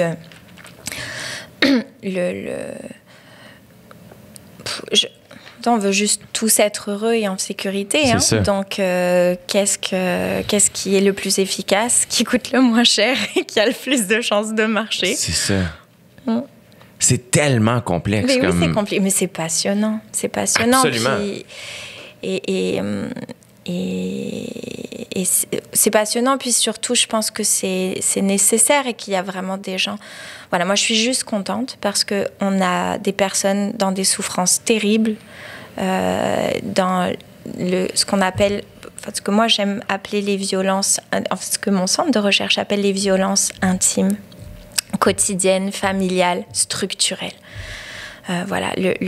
Pendant des années, le crime, c'était les crimes extérieurs, les choses hyper impressionnantes, etc. Mais les dangers les plus nombreux, ils sont dans l'intime, ils sont dans la famille, ils sont dans le réseau social, ils sont dans le milieu de travail, ils sont dans le il y a un immense terrain criminel dans le vivre ensemble. Ouais. Voilà. Et donc, je pense que ces dernières années, on vient juste de catcher ça comme du monde. Et ça, déjà, on a fait un grand pas là-dessus. Donc, après ça, le pas suivant est complexe à prendre. Le pas suivant est complexe. Mais déjà moins complexe maintenant qu'on a monté la première marche et qu'on voit l'escalier. C'est déjà mieux. Oui, absolument. Mais justement, quand c'est une parole contre une autre, dans un contexte intime, c'est tellement complexe. Ben oui, mais c'est pour ça que tous les mécanismes de justice qui ne sont pas ceux auxquels on pense immédiatement, ils sont très intéressants à développer aussi, parce qu'on va peut-être pouvoir trouver plein d'autres choses. Il y a des conjoints qui ont besoin de soins, de prise en charge, et pas nécessairement de punition ou d'injonction. Ouais, c'est ça. Il y en a d'autres qui ont besoin de punition ou d'injonction. Il y a des victimes qui ont un besoin d'être énormément protégées, ramassées, soignées, d'autres beaucoup moins, qui ont besoin davantage de reprendre elles aussi une forme de pouvoir ou de réussir à rééquilibrer la balance voilà, et tout ça. C'est juste de ne pas mettre tout le monde dans la même situation. Ouais. Moi, j'ai beaucoup de mal avec les discours oui-non. Ça marche pas, les gentils, les méchants. Là. Ouais. Même chose. Oui.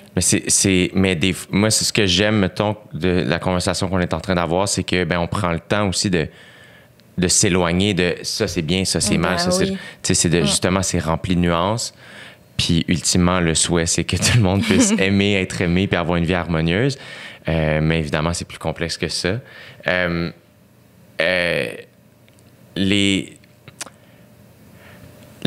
Mettons qu'on parle d'éducation.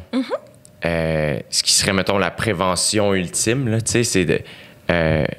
est-ce que ce serait quoi? On commencerait très jeune, on explique c'est quoi l'amour, comment aimer, la gestion de la santé mentale, de parler de ses émotions, c'est... Ah ben, je suppose que oui. Après, je suis pas une spécialiste de la prévention, j'avoue. Donc, je vais très, très modestement sur ce terrain-là. Je suis vraiment pas la meilleure, mais oui, c'est quelque chose comme ça. Hein. C'est commencer par je pense que en tout cas, si l'objet de la conversation d'aujourd'hui, c'est le rapport entre les hommes et les femmes, ça, c'est quelque chose qui commence très, très tôt. Par l'éducation, bien sûr, mais aussi par ce qu'on montre aux enfants, parce qu'on peut bien leur dire vous savez, faites ce que je dis, faites pas ce que je fais. Il faudrait qu'on commence... voilà, ça va quand même prendre encore 1 ou 2 générations avant qu'on progresse vraiment. Ouais. Encore que je suis assez surprise.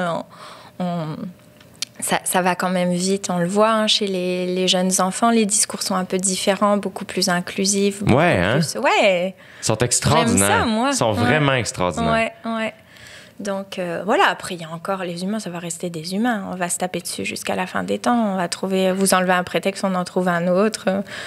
Voilà. Vous enlevez la guerre, il y a la pandémie. C'est ça. Mais à travers tout ça aussi, il y a beaucoup, justement, j'ai l'impression de la communication, tu sais, oui. de se parler, de parler de ça. Et pour ça, 2021, c'est vraiment super. Ouais. Parce qu'on a des outils qu'on n'avait pas avant. De communication, alors c'est ce qu'on appelle des boîtes de Pandore. Hein. Je sais pas moi, une chaîne YouTube ou un podcast, ça peut avoir des effets dévastateurs, ça peut être super constructif. Donc ça, j'ai envie de te dire, c'est dans ta cour. Ouais. Mais c'est en tout cas, j'essaie de prendre la responsabilité qui me revient, mais en même temps, je pense que je te renvoie tu sais, je pense que je te l'ai déjà dit, mais je te répète, le merci te revient à toi. La félicitation n'est pas à moi, tu sais, dans le sens où je t'ai invité, mais après ça, c'est toi qui prends de ton temps pour venir éduquer les auditeurs, les auditrices, puis partager ton savoir, puis de partager le savoir de tes collègues, et ça en toute humilité puis en toute ouverture. Donc, je pense que la félicitation te revient à toi. Puis ce que je trouverais souhaitable, en fait, c'est que les médias... fasse plus de place pour des professionnels. C'est pas à moi de parler de violence conjugale, je connais pas ça, tu sais. C'est aux professionnels, c'est à tes collègues et toi, tu sais. Il faut que vous ayez cette place-là. Il y a quelques années, mon père, il m'avait dit, comme les artistes, vous prenez trop de place dans les médias. Puis je comprenais pas ce qu'il voulait dire. J'ai dit, voyons, c'est notre job, c'est notre lieu de travail, tu sais. Puis avec le temps, j'ai fini par comprendre, comme, oh mon Dieu, mais les médias, c'est tellement large. Oui, il y a l'art, puis il y a le divertissement, mais il y a le journalisme, il y a l'information. Et cette part-là, aussi, c'est tellement important qu'on entende des professionnels et que comme auditeur, comme auditrice, des fois, c'est plus exigeant pour nous d'écouter un professionnel nous parler de quelque chose qu'un humoriste qui parle comme nous autres, tu sais. Et c'est là où je pense qu'il faut aiguiser notre oreille à vous entendre parler de vos connaissances parce que vous avez vous offrez toute votre vie à ça, tu sais, qui fait en sorte que vous avez tellement plus de connaissances que nous et il faut se partager ça, tu sais, pour que ça s'améliore, tu sais. Fait que pour moi, félicitations te revient à toi. Non, mais c'est très gentil, mais je fais malheureusement partie des gens qui font que regarder. Je pense que les félicitations vont surtout à ceux qui sont sur le terrain et qui ont les deux mains dedans. Là, je te dirais, dans mon domaine, la victimologie, moi, je la regarde quand même beaucoup un peu de loin. Donc, les félicitations, si tu me permets, je vais les renvoyer au réseau qui s'occupe des vraies personnes, qui fait un travail formidable et surtout depuis des années. Mais c'est vrai que voilà, j'ai un beau centre de recherche que j'aime vraiment beaucoup, le Rêve, R-A-I-V. Puis, on fait ce qu'on peut pour aider. Mais sur la question des médias, encore une fois, je pense que nous aussi, on a notre bout à faire. Je pense que depuis, pendant trop longtemps, le monde de la recherche ou le monde professionnel et les médias ont été des domaines un peu opposés. Nous, les profs, on n'aime pas beaucoup aller parler à la télé, sur YouTube, à la radio, parce qu'on déforme nos propos, etc. Puis c'est vrai, des fois, on dit des bêtises. Je ne sais même pas ce que j'ai raconté aujourd'hui. Là. Mais je pense nous aussi, on a notre bout à faire, à essayer davantage de mieux comprendre tout l'intérêt de votre travail, parce que si tout ce qu'on dit, c'est uniquement dans des articles scientifiques ou pour un public très précis, c'est nul. Je pense que ça aussi, c'est moi qui te remercie, en fait, d'inviter des gens comme nous et parce que, quelque part, on dit souvent, les profs, c'est quand on n'a rien réussi à faire d'autre de nos vies, ce qui n'est pas Je suis pas d'accord. Je suis pas d'accord. Mais c'est super. Et puis, j'espère surtout que ça va servir et que ça serve à être entendu ou pas, peu importe, mais qu'on se décloisonne beaucoup. Qu'il y ait plus de professionnels qui aillent dans les médias, plus de médias qui s'intéressent à ce monde-là. Et puis, à force d'en parler, on va y arriver. J'espère vraiment. On parle aussi de comment la société, le rapport homme-femme, comment vous observez ça? T'sais? Est-ce que ça s'améliore? Parce que ça fait longtemps, là, moi, depuis que je suis né, là, que j'entends ça. Là, que moi, j'ai grandi avec des filles. Moi, j'ai 2 sœurs. Ma grand-mère habitait chez nous quand j'étais jeune. Ma mère, mon père sont encore ensemble depuis toujours. Fait que moi, j'ai grandi dans un milieu où c'était comme, attends, les femmes sont vraiment fortes chez moi. On dirait que j'ai appris tard que c'était... que c'était pas la réalité.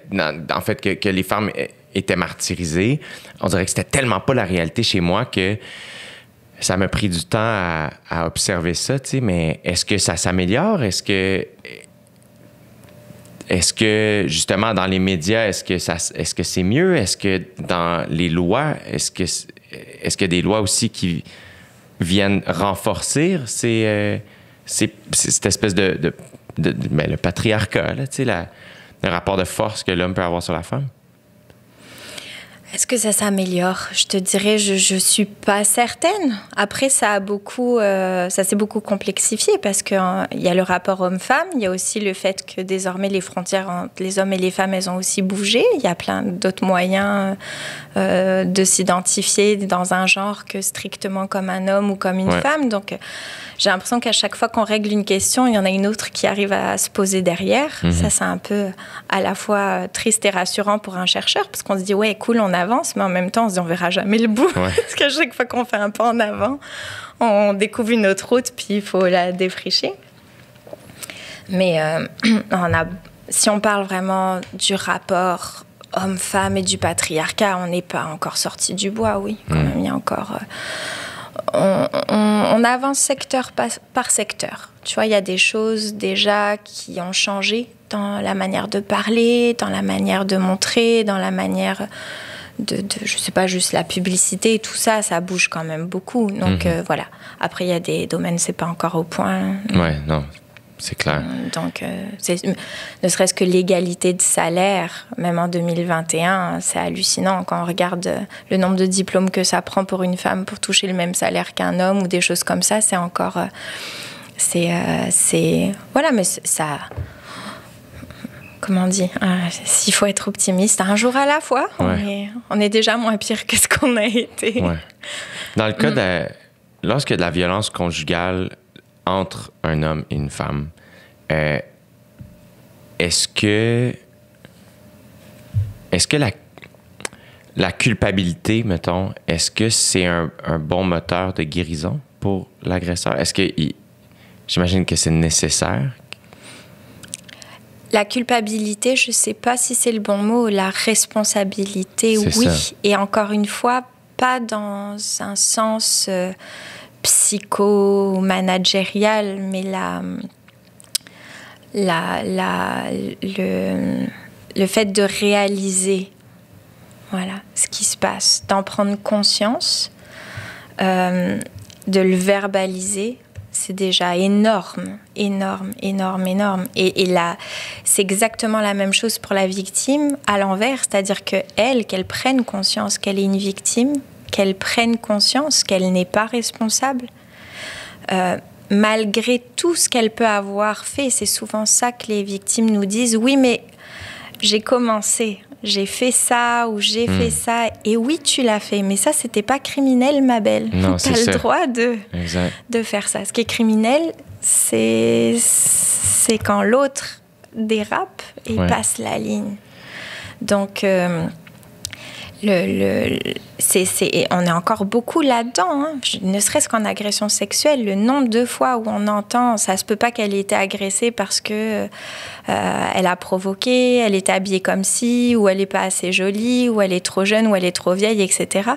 Ça faut qu'on arrête. Je veux dire, ça a pas rapport. S'il y avait une connexion statistique directe entre le physique, les vêtements, le comportement et le crime, ça fait longtemps qu'on serait tous à la retraite sur une île paradisiaque. Les criminologues, là, ça marche pas de même. Et est-ce que, mettons, un gars qui est impulsif puis agressif, là, est-ce que, comment cette personne-là réussit? Puis j'utilise un gars, là, ça pourrait être n'importe qui d'autre, là, mais comment cette personne-là peut réussir à contrôler ça? Est-ce que c'est vraiment par la psychothérapie? Il faut qu'il soit accompagné? Ben oui, il faut qu'il soit accompagné. Alors, Sophie, on n'en a pas parlé, mais il n'y a pas beaucoup Le réseau pour les hommes, il n'est pas beaucoup aidé en ce moment. Je pense que là, ça va mieux. Là, on commence enfin à en parler. Puis, il y a des organismes incroyables aussi qui essaient de venir en aide aux hommes et qui sont pas très nombreux, qui sont pas très bien financés, qui sont surtout pas très très connus. Je pense que c'est très important, si les hommes nous écoutent, qui commencent pas tout de suite. Si on parle toujours d'impulsivité, de violence, etc., on va retomber dans ce qu'on parlait au tout début de ton émission. C'est-à-dire que l'immense majorité du monde ne va pas se sentir concernée. Donc moi, je ne suis pas violent, je suis pas... Ouais. Bon. C'est pas... La violence, elle se construit. Il y a personne qui se réveille, qui naît violent. Ça se bâtit. Ça se bâtit aussi, et pas que par la psychologie. Donc la psychologie est probablement un facteur. Là, après, il y a plein d'écoles. Il y a ceux qui pensent que oui, il y a ceux qui pensent que non, il y a ceux qui pensent que oui, mais ça dépend, etc. Mais il n'y a pas que ça. Et la place de la société, elle est énorme aussi. Ne serait-ce que par la pression qu'on met, ne serait-ce que par le silence qu'on provoque, par le mensonge qu'on provoque. Je veux dire, un homme qui a des besoins ou qui a besoin d'aide en ce moment... Dans la société qu'on a, il est mal pris pour aller le dire. Je vois pas... Juste, on fait l'exercice, toi puis moi. Essaye donc d'aller voir quelqu'un en disant « J'ai des problèmes de violence, qu'est-ce que je fais ?» Faut avoir du courage en tabarnouche pour être capable de faire ça. Puis... Et donc, c'est ça. Donc, voilà, ça, c'est un bout sur lequel on va devoir faire beaucoup d'efforts. Donner... les moyens aux hommes aussi de comprendre, de réaliser, de trouver les moyens éventuellement d'en parler. Ouais. De se poser des questions, tout simplement. Et la plus grande, comme qu'est-ce que vous observez comme qu'est-ce qui amène à la violence conjugale? Est-ce que c'est de la détresse psychologique? Est-ce que c'est évidemment la relation toxique? Mais c'est quoi qu'est-ce qui amène à ça? Qu'est-ce qui fait que ça se rend là? Mais ça, ma discipline, elle est construite sur cette question-là. Qu'est-ce qui amène un criminel à devenir un criminel? Amuse-toi. Mais alors, en violence conjugale, on sait un peu les facteurs qui reviennent le plus souvent. Donc, effectivement, il n'y a personne... On n'a pas de grille magique où les gens vont se reconnaître en cochant des petites cases, là. Ouais. Donc, il y a aussi... voilà, il y a ça commence par la relation la construction d'une relation d'emprise, par l'isolement de la conjointe. Et donc ça, c'est pas gestuel, c'est beaucoup verbal ou dans les attitudes. L'explication la plus...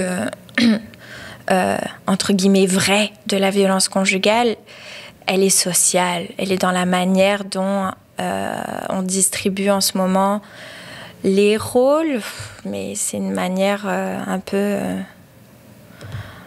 je sais pas, tout le monde lève un peu les yeux au ciel quand on dit ça, mais les rôles hommes-femmes, puis bon, c'est aussi beaucoup comme ça que ça commence. Donc à l'intérieur d'une famille ou d'une maison ou d'un couple. Puis ça, il faut qu'on évolue socialement pour ça.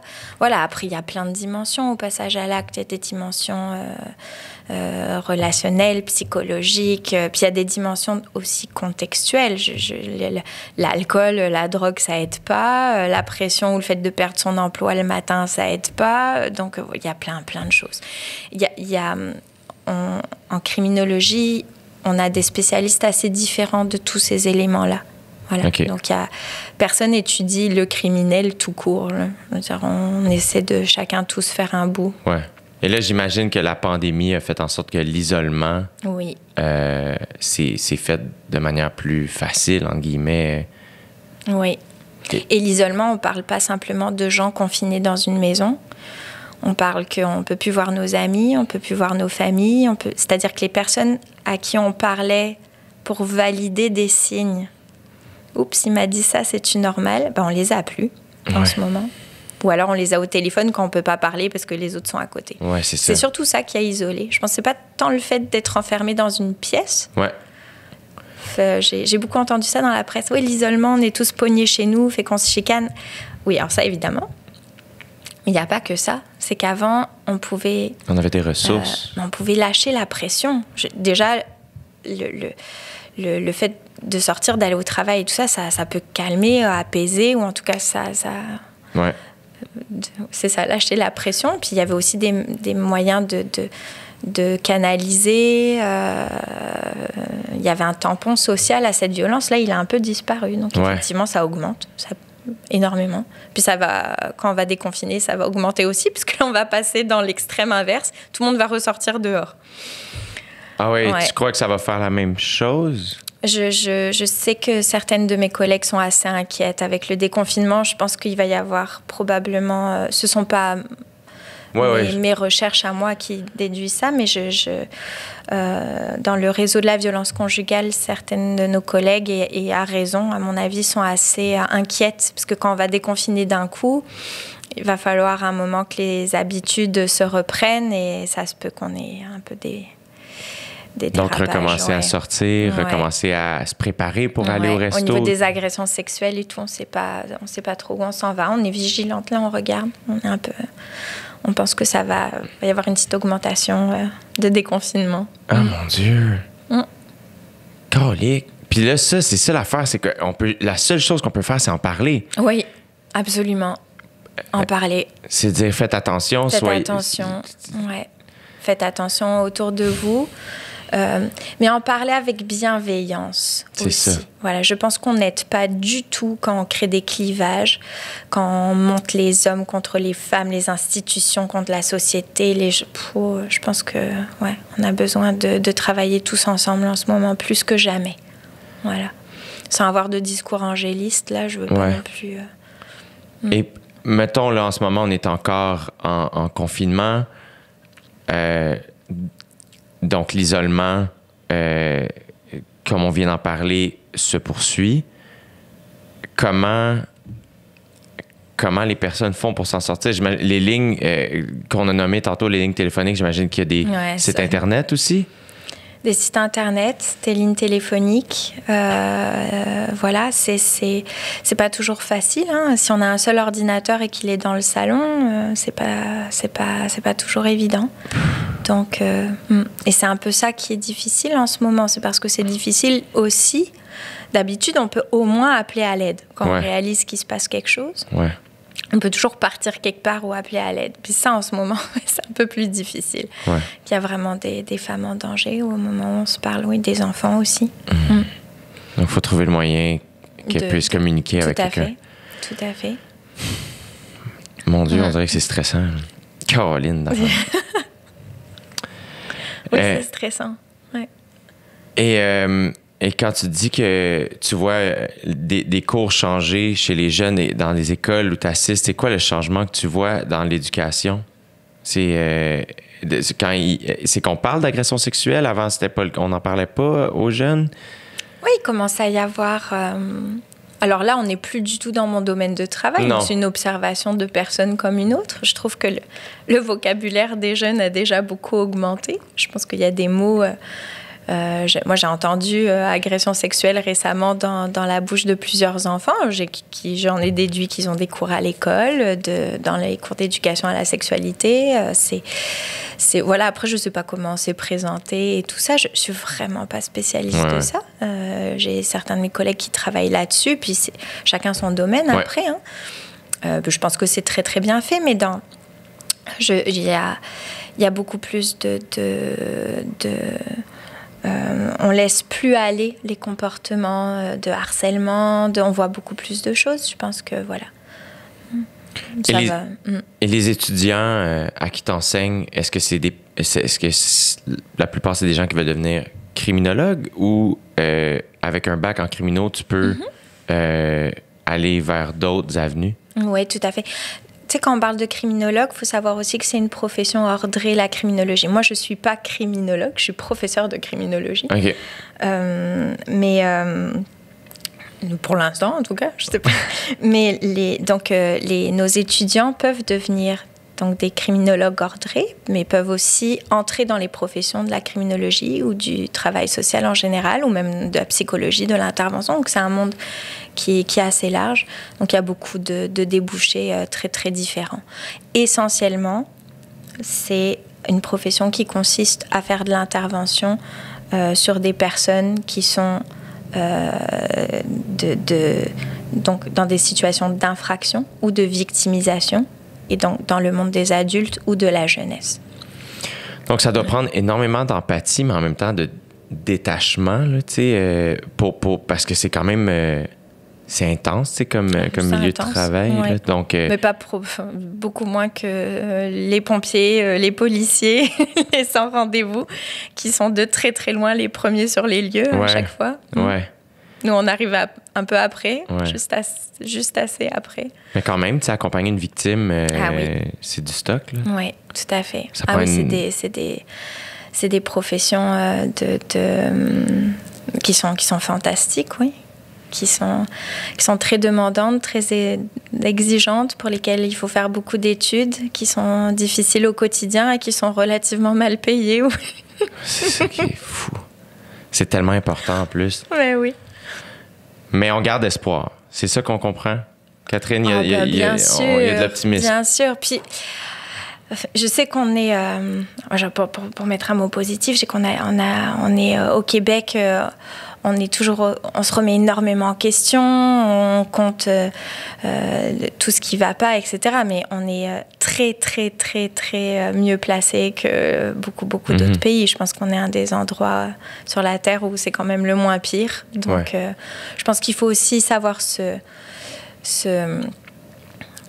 Des fois, se féliciter un petit peu. Voilà, ce qui se passe en ce moment, c'est super. Moi, dans mon domaine, en tout cas, on n'en a jamais autant parlé, il n'y a jamais eu autant d'initiatives, il n'y a jamais été autant question de financer, de discuter, de se réveiller. Voilà, juste ça, c'est formidable. Je pense qu'on a... c'est quoi les étapes? Déjà, la première, je pense qu'elle est faite et c'est super. Donc, on continue et puis on lâche pas et on va y arriver. Je ne sais pas si on va y arriver, mais on essaye, oui. Je souhaite tellement, là, mon Dieu. Merci vraiment d'avoir accepté mon invitation. Merci à toi. Catherine, salut tous tes collègues de ma part. Puis, ce sera fait. Je salue aussi les gens qui travaillent activement aux premières lignes pour arranger tout ça. J'espère que ça va avoir aidé quelqu'un. Donc, merci vraiment beaucoup. Merci à toi.